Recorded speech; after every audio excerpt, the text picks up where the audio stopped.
Malaysia போயிட்டு வந்து எத்தனை நாள் ஆச்சு? கரூர் போயிட்டு வந்து பிரேக்கு 80 நாள், 3 நாள் கழிச்சு வீடியோ, அப்புறம் திருப்பி பிரேக்கு, அப்புறம் வந்து ஈரோடு போயிட்டு வந்து பிரேக்கு, அதுக்கு முன்னாடி பாண்டிச்சேரி போயிட்டு வந்து பிரேக்கு, அப்புறம் மலேசியா போயிட்டு வந்து பிரேக்கு, கிறிஸ்மஸ் விளையாட்டு 1 வாரம் பிரேக்கு. இப்போ சிபிஐ வழக்கு அவங்கள விசாரிச்சதுக்கு இவரு பிரேக்கு. இன்னும் இவரை விசாரிச்சா எவ்வளோ நாள் பிரேக் எடுப்பார்? என்னதான் 1000 விமர்சனங்கள் இருந்தாலுமே இப்போ அடுத்தடுத்து ஏமாத்தி போயிடணும். 1000 விமர்சனம் மக்கள். கேசிடி பிரபாகர் போய் சேர்றாரு, சைலண்டா வேலை பார்க்குறாங்க. 180 தொகுதிகள் வரை தாவேகா தனித்து போட்டியிட வாய்ப்பு 180 இல்ல 234 தனித்தே போட்டிடுவாங்க. யாரும் சேர்த்துக்கிற மாதிரி இல்ல. விஜய் கொடுக்க தயாராக இருக்கிறாரு. வேட்பாளர்களை தேர்வு செய்யும் பணி சைலண்டா நடந்துட்டு இருக்கு. ஆக்டிவா தான் எப்படி எல்லாம் ஒளிச்சு நடத்துறாங்களா யாருக்கும் தெரியாம, பூதகண்ணை ஒளிச்சு நடத்தாம ஆக்டிவா. அதாவதுங்க, ஊடகத்தில் கொடுக்குற அந்த வெளிச்சம் இருக்குது பாருங்கள் விஜய் சாருக்கு. இதோ விஜய் புறப்பட்டு விட்டார், இதோ பல்வழக்கி விட்டார், இதோ வண்டியில் ஏறி விட்டார், இதோ கையை ஆசி விட்டார். சரி, நான் ஒரு பத்திரிகையார், நான் வந்து ஓப்பனாக நான் ஒரு விஷயம் சொல்கிறேன். திமுக 50 சட்டமன்ற தொகுதியில் கண்டிப்பாக வெற்றி பெறும். அதிமுக 50 சட்டமன்ற தொகுதியில் கண்டிப்பாக வெற்றி பெறும். 100 சீட்டு முடிஞ்சு போச்சு. இது மாதிரி விஜய் வந்து 50 சட்டமன்ற தொகுதியில் எம்எல்ஏ ஜெயிப்பார். யாருன்னா ஒருத்தர் சொல்லுங்கள், நானும் இங்கே தான் இருக்க போகிறேன். ஆட்சியே பிடிக்கும் போது 50 எம்எல்ஏ ஆட்சி பிடிக்கிட்டோம். ஆட்சி பிடிக்கணும்னா 120 எம்எல்ஏ வேணும். அது அவங்களுக்கு தெரியுமான்னு எனக்கு தெரில. எவ்வளோ நாள் இருக்குது இன்னும் கையில் கரெக்டாக எண்ணி பார்த்தா, நூல் பிடிச்சி பார்த்தா, இங்கே ஒரு 25 நாள், பிப்ரவரியில் ஒரு 28 நாள், 53 நாள்லேருந்து 58 நாள் தான் இருக்குது, 60 நாள் தான் இருக்குது கையில். தேர்தலும் விஜய்க்கு ஒரு படம். யாரோ ஒரு ப்ரொடியூசர் செலவு பண்ண போகிறாப்புல விஜய் நம்பி. அவங்க காசில் நின்றுட்டு உங்கள் விஜய் உயிர் என்ன வரவா அப்படின்னு பாடிட்டு இப்படி ரிவர்ஸ்லாம் பண்ணிட்டு மீம்ஸு டிக்டாக் போட்டு போயிடுவார். 234 தொகுதியில் உங்கள் விஜய் ரைட்டா? சரி, இப்போ 234 தொகுதியாச்சும் வாப்பா, தெருவா வர வேணாம், மெயின் ரோடு வழியாலாம் வர வேணாம். எதனா ஒரு இடம் ஒரு சட்டமன்ற தொகுதிக்கு வர மாட்டார்.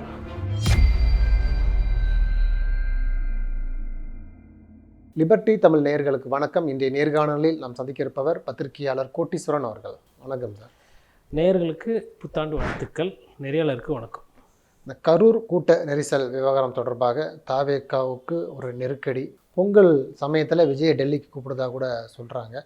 இன்னொரு புறம் விஜய் அவர்கள் வந்து கிறிஸ்மஸ் விழாவுக்கு வந்திருந்தார். அதுக்கப்புறம் வந்து ஜனநாயகனுடைய ஆடியோ லஞ்ச் தான். இப்போது ஜனநாயகன் சென்சார் வர்றதே ரொம்ப பெரிய சிக்கலாக இருக்குது.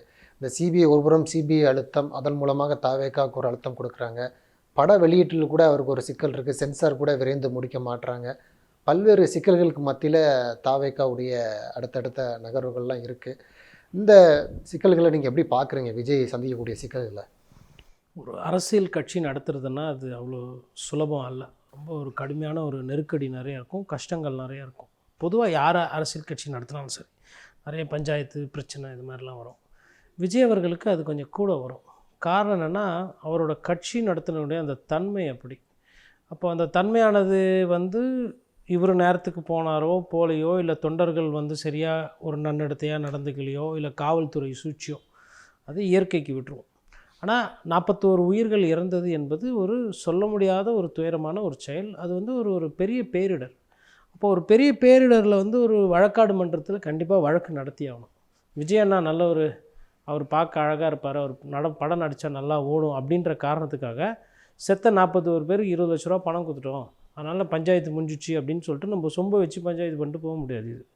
இது வந்து உண்மையிலே வந்து ஒரு வழக்கு பதியப்பட்டு விசாரணை என்பது நடத்தப்பட்டு நீதிமன்றத்துக்கு முன்னாடி நின்று நீதியரசர்கள் வாதம் பிரதிவாதம், என்னென்ன ஆவணம் இருக்குது, இதில் என்ன அதிகாரி தரப்பு சொல்கிறாங்க, இதில் என்ன நடத்தினவங்க என்ன சொல்கிறாங்க, இது எல்லாத்தையும் சட்டத்துக்கு முன் வைத்து சட்டப்படி எது தர்மம் எது நியாயம் அப்படின்னு பார்த்து ஒரு நீதி சட்டத்துக்கு உட்பட்டு நீதி வழங்கணும். அந்த நீதி வந்து என்ன வேணால் இருக்கட்டும், அது தன்மை. பட் கோர்ட்டுக்கு போய் ஒரு ஜட்ஜ்மெண்ட் என்று வந்தால் தான் இது முடிவுக்கு வரும். அப்போ இது வந்து ஒரு ப்ராசஸ். இந்த ப்ராசஸை வந்து விஜய் அவர்கள் அண்டர்கோ பண்ணி தான் ஆகணும். இந்த ப்ராசஸ்லேருந்து அவரால் தவிர்த்து போக முடியாது, அவரால் தள்ளி போக முடியாது. நான் எப்படி பார்த்தா இந்த வழக்கில் ஆல்ரெடி வந்து எஃப்ஐஆரில் அவர் பேர் சேர்த்துருக்கணும். ஏதோ சில காரணத்துங்களால், அழுத்தங்களால், பயத்தினால சேர்க்கவில்லை. நான் இதை நிறைய வாட்டி பதிவு பண்ணுறேன். இதே ஒரு சாமானியனாக இருந்தால் கண்டிப்பாக இந்த நேரம் விஜய் அவர்களை விசாரித்திருப்பார்கள். நான் எப்படி புரிஞ்சுக்கிறேன்னா, இங்கே இருக்கக்கூடிய திமுக அமைச்சரவையில் இருக்கக்கூடிய அந்த காவல்துறை அவர்களுக்கு ஏதோ காரணத்தினால விஜய் மீது எஃப்ஐஆர் போட ஒரு தயக்கம், ஒரு பயம். அதே தயக்கம் அதே பயம் மத்தியில் இருக்க பாரதிய ஜனதா கட்சிக்கும் இருக்குது. சிபிஐயும் பார்த்திங்கன்னா இந்த நொடிவேரிலும் விஜய் அவர்களோட பேரை வந்து எஃப்ஐஆரில் சேர்க்கலை. பொதுவாக இப்போ ஒரு பைக்கு திருட்டு போச்சு அப்படின்னா, அந்த பைக்கு வந்து திருடிட்டு ஒருத்தன் போய் ஒருத்தர்கிட்ட விற்கிறான். அதை ஒருத்தன் வாங்கி இன்னொருத்தனுக்கு விற்கிறான் அப்படின்னா, இந்த 2வதாக வாங்கி விற்றான் பாருங்க, அவனுக்கு தெரியாத அது திருட்டு பைக்குன்னு. அப்போ அந்த மாதிரி ஒரு திருட்டு கேஸில் கூட அந்த வாங்கி விற்றவன் பேரை கூட சேர்ப்பாங்க எஃப்ஐஆரில். யார் யாரெல்லாம் சேர்க்க முடியுமோ எல்லாரையும் சேர்ப்பாங்க. அப்போ தான் விசாரணை என்பது நடக்கும். விசாரணையோட முடிவில் இந்த எஃப்ஐஆரில் சேர்த்தவங்கலாம் A1 A2, அது அக்யூஸ்ட் 1, அக்யூஸ்ட் 2, அக்யூஸ்ட் 3 அப்படின்னாங்க.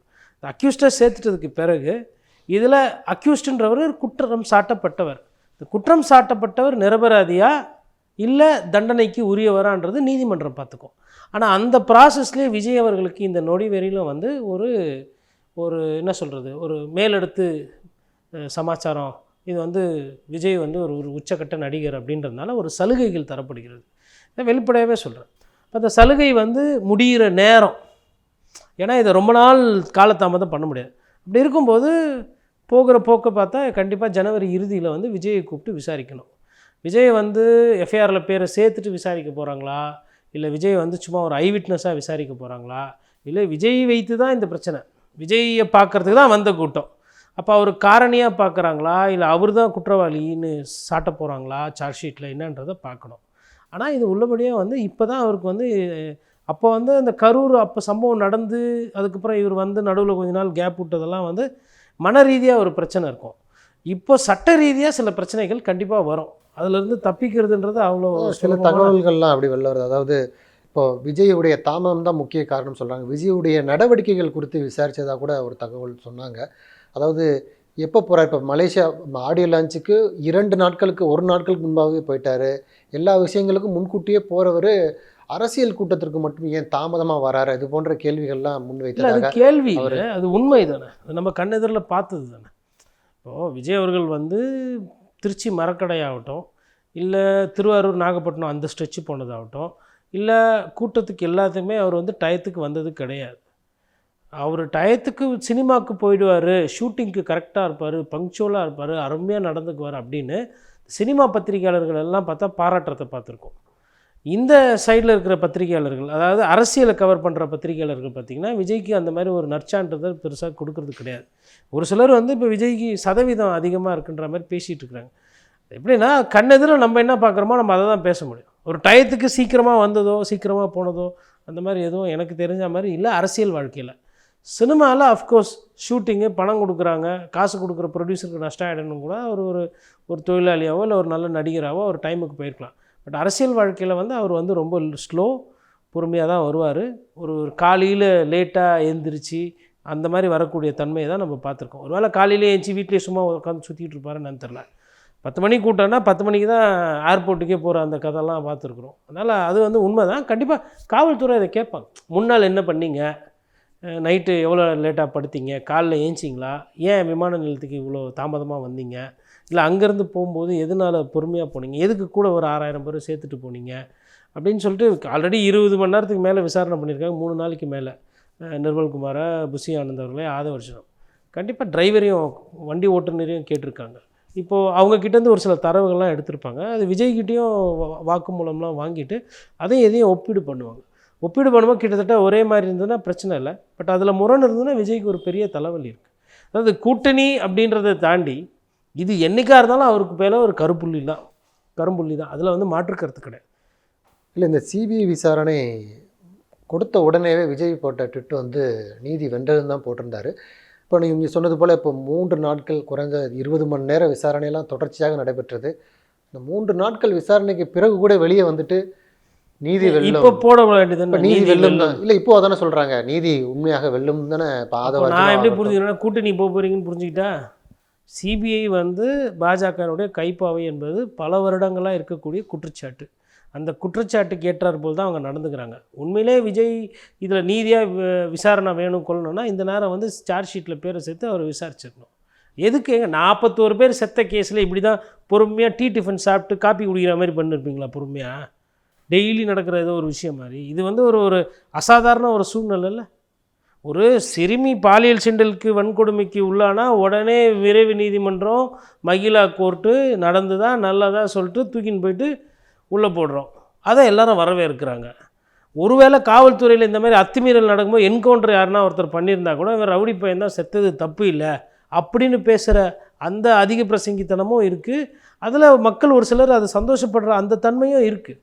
அப்படி இருக்கும்போது 41 பேர் செத்து இன்னும் ஏதோ வந்து நத்த நவுற மாதிரி தானே நவுந்துட்டுருக்கு வழக்குத்தன்மை. அப்புறம் என்ன நீதி வெல்லும்? எவ்வளோ நாள் இது வந்து ஒரு ராக்கெட் சயின்ஸ் கிடையாது, இல்லை ஒரு பெரிய விஞ்ஞான ஊழல் கிடையாது. 41 பேர் இறந்தது உண்மை. போஸ்ட்மார்ட்டம் பண்ணும்போது உங்களுக்கு ஒரு தரவு இருக்கும், எப்படி செத்தாங்க, எதனால் செத்தாங்க, என்ன மாதிரி செத்தாங்கன்னு. அது ஒரு ஆதாரம். அப்புறம் அங்கே வண்டி எவ்வளோ நேரத்தில் வந்தது என்ன ஏதுன்னு அந்த வண்டியோட காட்சி எடுத்து பார்த்துருப்பீங்க, அது ஒரு ஆதாரம். 3 பேர் இப்போ வந்து அங்கேயே விசாரணை பண்ணி லோக்கல் காவல்துறை, லோக்கல் போலீஸ் ஒரு சில விஷயம் சொல்லியிருப்பாங்க, அங்கே ஒரு விசாரணை பண்ணிங்க. கரூருக்கு வந்து விசாரணை பண்ணிங்க, டெல்லிக்கு கூப்பிட்டு விசாரணை பண்ணியிருக்கீங்க. அப்போ விசாரணைனா அவர் என்ன நினைப்பார், ஓகே நம்ம அவங்களுக்கு பிடிச்ச மாதிரி நம்ம பேசிட்டோம் பழகிட்டோம்னா நமக்கு நீதி கொடுக்குறாங்கன்னு பார்க்கலாமா? ஏற்கனவே தமிழிசை சவுந்தரராஜன் நேற்று கூட சொல்லியிருந்தாங்க, என்டிஏ கூட்டணிக்கு வருவது தான் விஜய்க்கு நல்லது அப்படின்னு சொல்லியிருந்தாங்க. இன்னும் ஜனநாயகனுடைய சென்சார் கூட இன்னும் வெளியே வரல. நான் என்ன புரிஞ்சுக்கிறேன்னா, பாஜக வந்து இதில் வந்துட்டு ஒரு நிலைப்பாடு எடுக்காமல் நல்லது வந்துருங்க சேர்ந்துக்கலாம் அப்படின்ற மாதிரி ஒரு அரசியல் ரீதியாகவே வந்து கடந்த காலத்தில் பார்த்துருக்கோம். இப்போ தான் நான் நிம்மதியாக தூங்குறேன் பாரதிய ஜனதா கட்சியில் சேர்ந்ததுக்கப்புறம் தான். அதற்கு முன்னாடி சிபிஐயும் அமலாக்கத்துறை என்னை நெருக்குச்சு அப்படின்னு சொல்லிட்டு காங்கிரஸ் கட்சியிலேருந்து பாரதிய ஜனதா கட்சிக்கு போன தலைவர்கள் ஆளுமைகள்லாம் சொன்னதெல்லாம் பார்த்து, ஆளுமை சொல்லக்கூடாது, சந்தர்ப்பவாதிகள், அதெல்லாம் பார்த்துருக்கோம் நம்ம. அதேமாதிரி விஜய் அவர் எனக்கு இதில் என்னென்னா, ஒன்று தைரியமாக நீங்களாம் சொல்கிறீங்கல்ல, நெஞ்சு தைரியம், நான் வந்து வீரன், கொள்கை, அது இது கோட்பாடு, பிளாஸ்ட்டுன்னு. ஒன்று விஜய் இந்த பாஜகவை எதிர்த்து பேசுகிறேன்னா இப்போ பேசணும். உண்மையிலே நீங்கள் தீவிரமாக பாசிச பாஜகன்னா இப்போ உங்கள் மீது ஜனநாயகம் படம் வராதப்போவும், இந்த படத்துக்கு சென்சார் கிடைக்காதப்போவும், அதுக்கப்புறம் சிபிஐ கேஸில் உங்கள் மேலே இன்னும் எஃப்ஐஆர் போடாமல் மத்திய அரசு காலதாமதம் பண்ணி உங்களுக்கு உதவி பண்ணுது இல்லையா, அப்போ பேசணும் நீங்கள். இப்போது இல்லை, சரி ரைட்டு, கூட்டணிக்கு போய்டும். நான் வந்து யதார்த்தத்தை பேசுகிறேன். ஒன்று இப்படி அப்படி நம்ப வச்சு எல்லாரையும் ஏமாற்றக்கூடாது. ஒன்று நீதியின் பார்வையில் போனோன்னா ஏன் வாலண்டியராக கூட போய் டிஸ்போஸ் பண்ணலாம். மனுநீதி சோழன் கதை கேட்டிருப்போம், அப்படி வந்தது தான் தமிழ்நாடு. யாரோ வந்து சொல்கிறாங்க மன்னர்கிட்ட, இந்த மாதிரி பசுமாடு வந்து பெல் அடிக்குது, கதை தான் கேட்குறதுக்கு கௌரவமாக இருக்குல்ல, ஒரு ஒரு ஒரு ஒரு நெகிழ்ச்சியாக இருக்குல்ல, இது தாண்டா தர்மம்னு. உடனே மன்னன் என்ன பண்ணுறான், தேரை ஓட்டி கன்றுக்குட்டி எப்படி செத்துதோ தன்னோட சொந்த மகனை சாவடிக்கிறான். இது ஒரு கதை, நீதி கதை.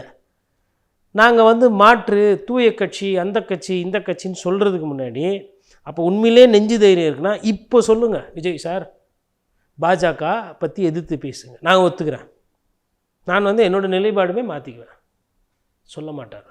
அதனால தான் தமிழிசை சவுந்தரராஜன் விஜய் அவர்களை பற்றி பேசுகிறார். ஆனால் விஜய் அவர்கள் அதை பற்றி பேசுவோம் கடந்து போவார். கேட்டால் பிளாஸ்ட்டு 4 இடத்துல பாட்டு போட்டு ஸ்பீக்கர் போட்டு டான்ஸ் ஆடி கடந்து போகிறது. பிஜேபி இதை பார்க்கும். மக்களும் வந்து பிஜேபி வந்து இது மாதிரியெல்லாம் பண்ணிட்டாங்கன்னு வச்சுக்கோங்களேன். மக்களுக்கு வந்து நல்லவங்களோ கெட்டவங்களோ, பட் நீங்கள் கொண்ட கொள்கையில் உறுதியாக இருக்கணும். இப்போ நான் என்ன புரிஞ்சுக்கிறேன்னா, பிஜேபி பண்ணுறது சந்தர்ப்பவாதம். இவர் வந்து நிறைய பேரை நம்ப வச்சு ஏமாத்துறதுல வல்லவர். இவர் யார், இப்போ ஆல்ரெடி அதிமுக இதே மாதிரி தான் பண்ணார். ஆளுங்களை ஒரு 4 தொண்டருங்க போனாங்க. அது எப்படி தொண்டருங்க, உங்கள் தொண்டருங்க சடனாக போவாங்க? அவர் திமுக எதிர்க்கணும், அதனால் சப்போர்ட் பண்ணி பேசினார். அப்புறம் கூட்டணிக்கு வருவீங்கன்னு எதிர்பார்த்தாரு, பட்டனாமும் போட்டிங்க. இப்போ பிஜேபி இதை ட்ரை பண்ணுது. இவர் பண்ணிவிட்டு இவர் என்ன பண்ணார், கிறிஸ்மஸ் நிகழ்ச்சிக்கு போய் கலந்துக்குவார். அப்போ அதுதான், அதாவது காங்கிரஸ் கூட இந்த சைடு பேசுகிறது. விஜய் எப்பேற்பட்ட சந்தர்ப்பவாதின்றதை ஃபஸ்ட்டு நீங்கள் புரிஞ்சுக்கோங்க. ஒன்று ஊழல்வாதி, ஊழல் கட்சின்னு மற்ற கட்சியெல்லாம் சொல்கிறது. ஆனால் ஊழல் கட்சியிலேருந்து யாருன்னா வந்தாலும் உடனே சேர்த்துக்கிறது. ஆதவர்ஜுனா என்ன விவசாயம் பண்ணுறாரா, என்ன தொழில் பண்ணுறாருன்னா இதுவரையிலும் சொல்கிறதில்ல. லாட்ரியோட அவருக்கு சம்மந்தம் இல்லை, சரி லாட்ரியோட சம்மந்தம் இல்லை, அப்புறம் என்ன பண்ணுறாரு, அவர் என்ன வியாபாரம் பண்ணுறாரு? இப்போ அஜீஸ் அவர்களை நான் கேட்குறேன்னா என்ன வியாபாரம்னா அதுக்கு ஒரு விளக்கம் இருக்கும். என்ன கேட்டால் எனக்கு ஒரு விளக்கம் இருக்குது. எடப்பாடி பழனிசாமி கேட்டால் ஒரு விளக்கம் இருக்குது. முதல்வர் ஸ்டாலினை கேட்டால் ஒரு விளக்கம் இருக்குது. அவங்க அரசியல்வாதி, அரசியல் பண்ணுறாங்க. இவர் அரசியல் பண்ணுறது மூலதனம் எங்கேருந்து வருது, அது இருக்குது இல்லையா, அது இல்லையே. அப்போ அந்த வெளிப்படைத்தன்மை என்பது இந்த 2 திராவிட கட்சிகளை விட மோசமாக தானே இருக்குது.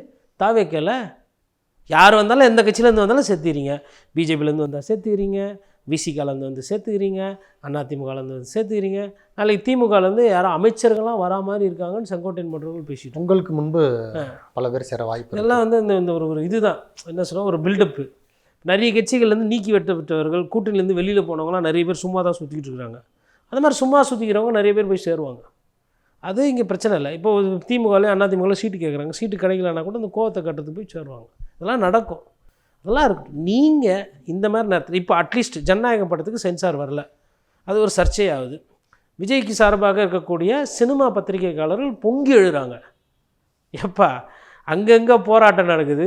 திருத்தணியில் வந்து மனசாட்சி இல்லாமல் ஒரு ஒரிசாக்காரனை வந்துட்டு ஒருத்தன் வெட்டுறான், மனிதாபிமானம் செத்து போகுது, 41 பேர் செத்து போனாங்க, பெண்களுக்கு பாதுகாப்பு இல்லை, செவிலியர்கள் போராட்டம் இருக்குது. நான் எல்லா தரப்பும் பேசுகிறேன், பொது வெளிச்சத்தையும் விட்டுறேன். நான் வந்து பத்திரிக்கையாளர்னால் நம்ம வேலை வந்து கண்ணாடி மாதிரி சமுதாயத்தில் நல்லது கெட்டது என்ன நடந்தோ அதை சொல்லிடணும். இல்லை சரி அது கூட வேணாம், ஒருவேளை எங்கள் திமுக கவர்மெண்ட் வேறு எதுனா கேஸை போட்டு எதுனா பிரச்சனைன்னு அட்லீஸ்ட் பொங்கலுக்கு 5000 ரூபா கொடுங்கன்னு கேட்கலாம்ல. விஜய் முதல்வருக்கு கடிதம் எதனால பொங்கலுக்கு 5000 ரூபா கொடுங்க, ஒன்றும் நிதி நிலைமையெல்லாம் பார்த்துக்கலாம், மக்களுக்கு தேவை இருக்குது, அப்படியாச்சும் பேசலாம்ல. இல்லை மாணவருக்கு கொஞ்சம் சீக்கிரமாக லேப்டாப் கொடுங்க, தேர்வு வர நேரம், மேபி அது படிக்க கொள்ள யூஸ், லேப்டாப்பை படிக்க உதவாது. நான் அதையும் இப்போ பதிவு பண்ணிடுறேன்.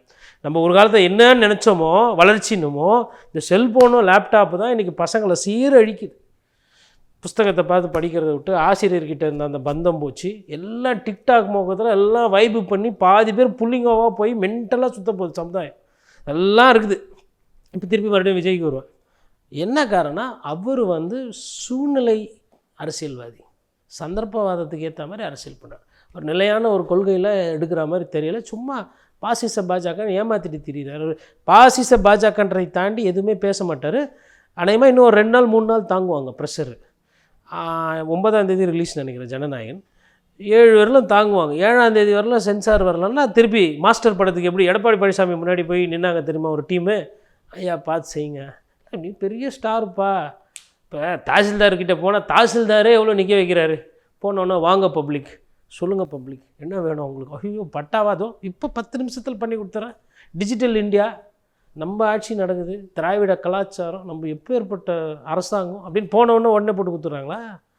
லோன்னு அலைய வச்சு ஜனங்களை கஷ்டப்படுத்தி அப்புறம் கிம்பளம் வாங்கிக்கின்னு அந்த அல்ப லஞ்ச காசுக்கு ஆசைப்பட்டுக்கிட்டு அவங்கள, அதாவது லஞ்சம் வாங்குற, சரி வாங்குகிற லஞ்சத்துக்கு உடனே பண்ணி கொடுக்கணும்ல. அப்போ யார் அங்கே முதலாளி, நந்தன முதலாளி?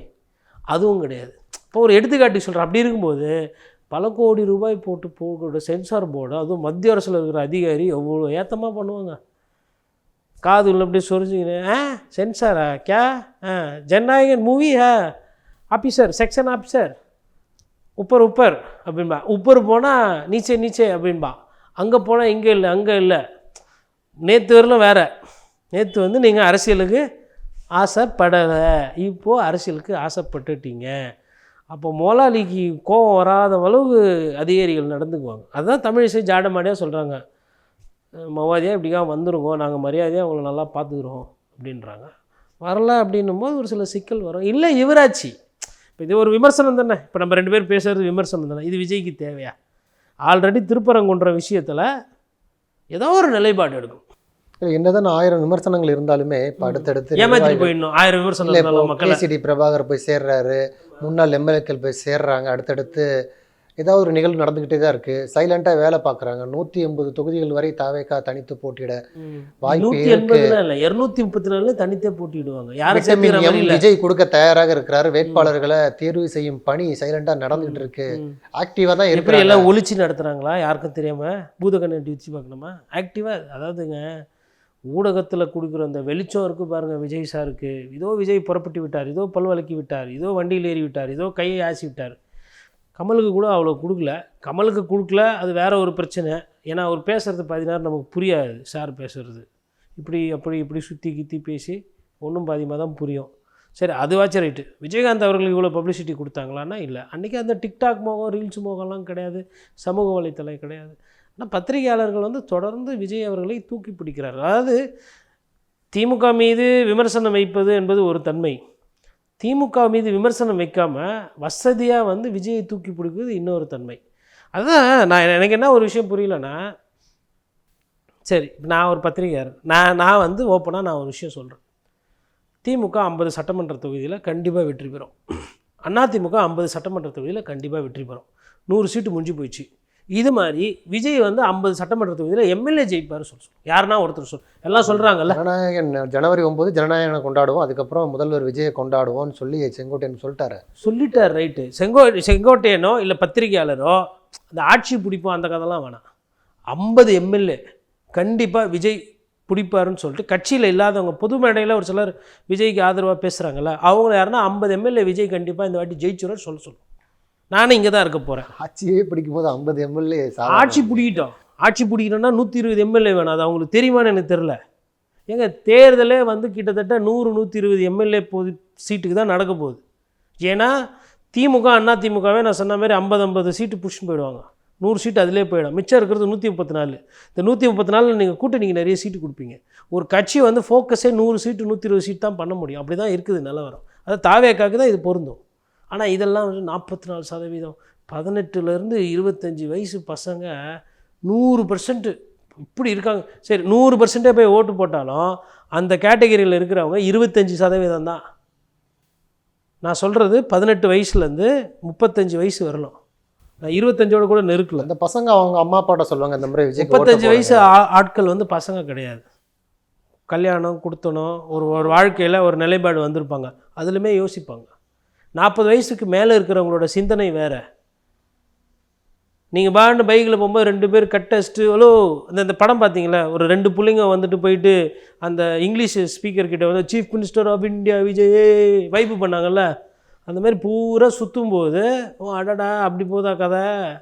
அவன் கிராமத்தில் யோசிப்பாங்கல்ல, நேற்று வரலாம் நல்லா தான்டா சுற்றிட்டு இருந்தேன், இன்றைக்கி பார்த்தா இப்படி விட்ற, இப்படி கை காட்டுற, கானா பாட்டு பாடிக்கினே வந்துட்டு இடிக்கிற மாதிரியே வண்டி ஓட்டின்னு வர, இதெல்லாம் பார்ப்பாங்கல்ல. அது எல்லாம் இன்றைக்கி பிரச்சனை இருக்கா இல்லையா? அங்கங்கே எவன் எந்த போதையில் இருக்கானே தெரிய மாட்டேன். இளைய சமுதாயம் நீங்கள் தூக்கி பிடிக்கிறீங்களே, அந்த இளைய சமுதாயம் இன்றைக்கி நெறிகெட்டு போதா இல்லையா?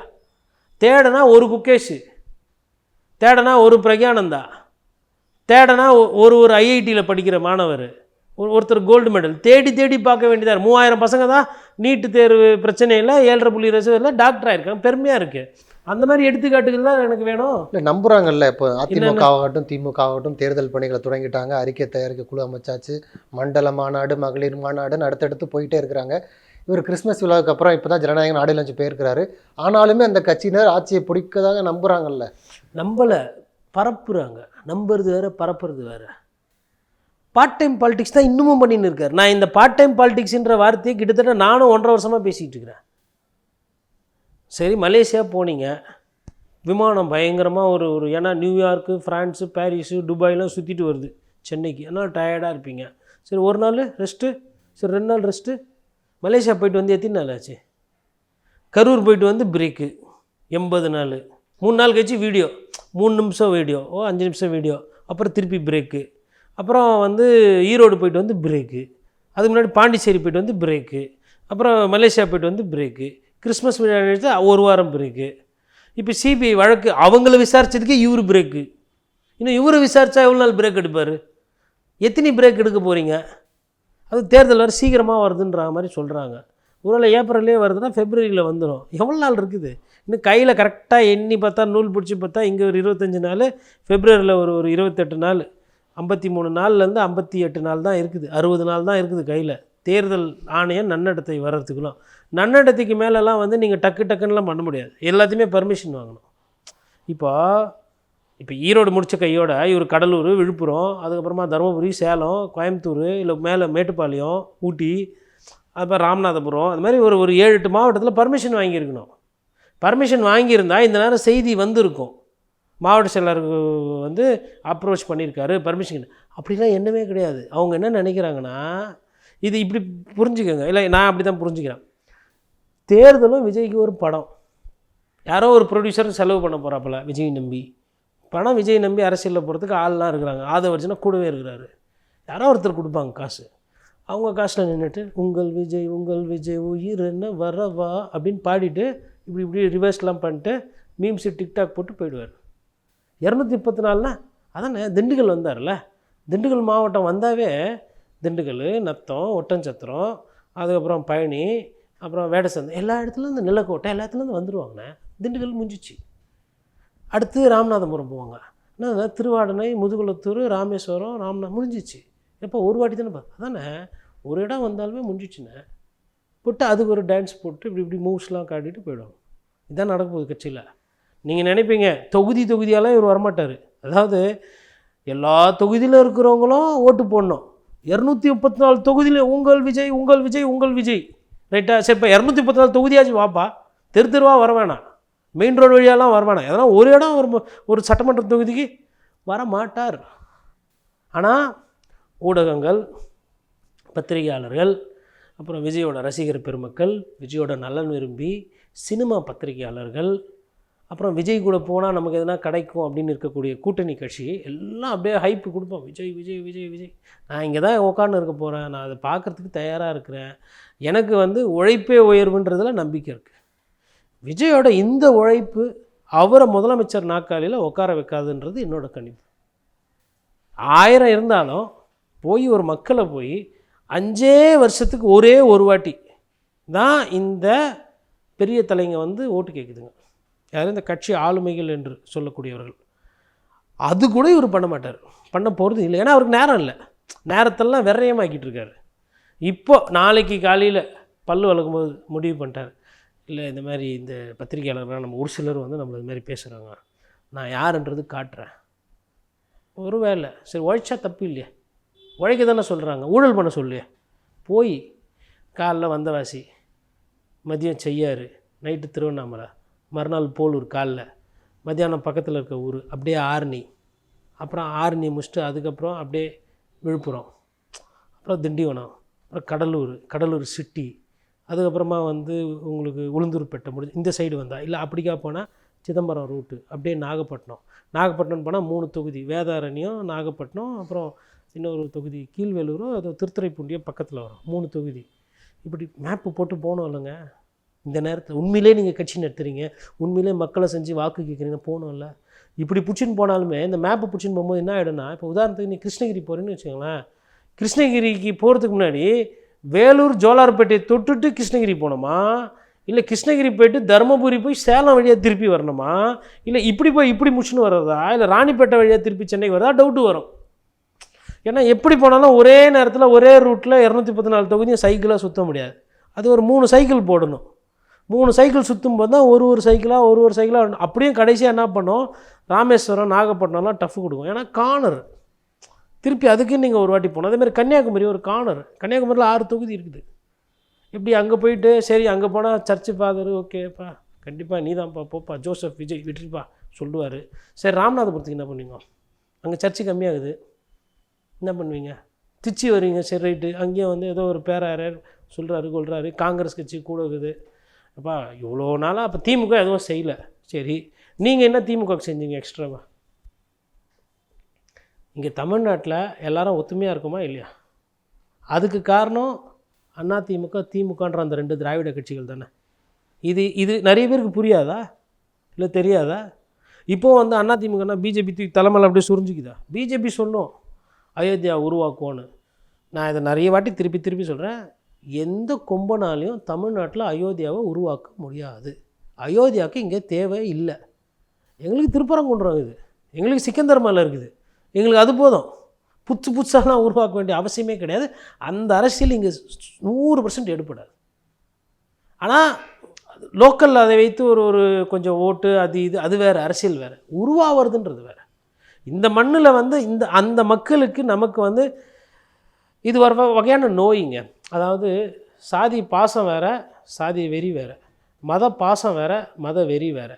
நான் நம்ம ஊரில் பார்க்குறது 100ல் 90 விழுக்காடு மக்களுக்கு இருக்கிறது மத பாசம், ஜாதி பாசம். 10% 15% வெறி இருக்கும். ஆனால் அந்த நோய்த்தன்மை மேலே வராத அளவுக்கு தான் இங்கே இருக்குது. ஆணவ கொலை இருக்கான்னா இருக்குது, நான் அதை கடந்து போக விரும்பலை. அதனால தான் அந்த நோய் தொற்று இருக்குதுன்னு சொல்கிறேன்.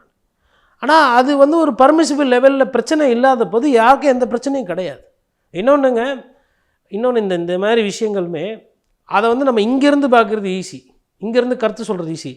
அந்தந்த குடும்பத்தில் அது என்ன விதமான தாக்கத்தை ஏற்படுத்தி அவங்க வீட்டில் என்னென்ன பிரச்சனை வருதுன்றது நம்ம இங்கே உட்காந்துக்கிட்டு பெரியார் கொள்கையோ அம்பேத்கர் கொள்கையோ பேசிட்டு போகிறது சுலபம், அங்கேருந்து நடவடிக்கை எடுக்கிறதுன்றது கஷ்டம். ஆனால் அந்த மாதிரி விஷயத்துக்குள்ளே பெருசாக போகாமல் விஜய் அவர்கள் அதனால தான் உஷாராக பார்த்தீங்கன்னா அதை பற்றி பேசுகிறதே கிடையாது. திருப்பரங்குன்றம் இது ஆணவ கொடுக்கல எஸ்கேப்பு. அதான் ரொம்ப தெளிவான அரசியல்வாதியாக தன்னை நினைத்து கொண்டு உலகத்திலேயே ரொம்ப புத்திசாலிகர்கள் வாக்காளர்கள். அப்படியெல்லாம் ஏமாற்றிட்டுலாம் போகவே முடியாது யாரும். நுனி அரசியல் பண்ணிட்டு அவரை பிடிக்கல, அவர் மேலே கோவம் இல்லை எனக்கு போனால் சரி, அவர் மேலே கோவம் போகிற இது உனக்கு போடணுன்னு அத்த கேள்வி வரும். நீ என்ன பண்ண கொடுத்தா பண்ணுவாராம் இவர். சரிப்பா நீ ஃபஸ்ட்டு கருத்து சொல்லு. இப்போ கண் எதிரில் பார்த்தோம் நெல் பிரச்சனையாச்சு, இவர் போய் பார்த்தாரா? நெல் மணி நாசமாச்சு, தீபாவளி அப்போ மழை, டெல்டாவில் பிரச்சனை, நாகப்பட்டினம் பிரச்சனை. எடப்பாடி பழனிசாமி போனார், உதயநிதி ஸ்டாலின் போனார், முதலமைச்சர் போய் பார்த்தாரு. அப்புறம் சாம்பிளை வந்து பார்க்க வச்சு ஏதோ பண்ணாங்கல்ல. நீங்கள் என்ன பண்ணீங்க?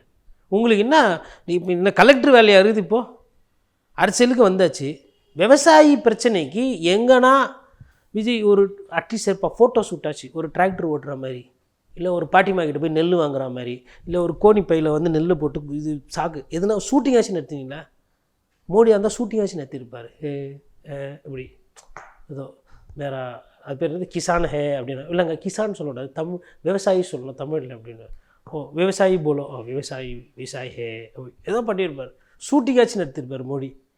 மோடியை விட மோசமாக மக்களோட தொடர்பு இல்லாத ஒரு தமிழகத்தில் ஒரு அரசியல் பண்ணிவிட்டு சினிமா மோகத்தை வைத்து கொண்டு இவர்கள் மொத்தமாக லம்பா ஆக்ஷன் போகணுன்னு பார்க்குறாங்க.